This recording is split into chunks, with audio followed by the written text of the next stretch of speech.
Безне санаулы көннәр айырып торучы мөһим дата. Бөек җиңүнең 73 еллыгына хәзерлек һәм аны уздыру чорында куркынычсызлык тәэмин итү.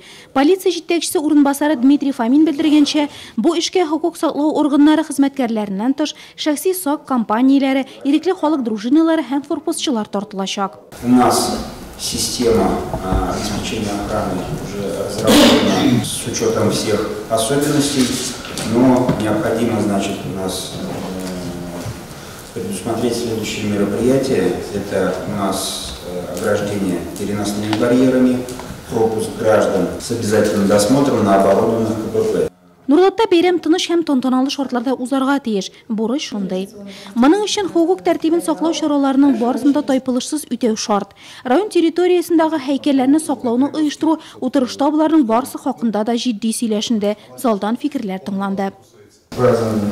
Подготовительной победой. В прошлом году были, поэтому давайте напрягитесь, подготовьтесь и достойно должны провести. Объемно вопросы озвучили, задачи поставили, но то же самое по плану курорт, то, что мы говорили, тоже очень напряжен, особенно с детьми связано.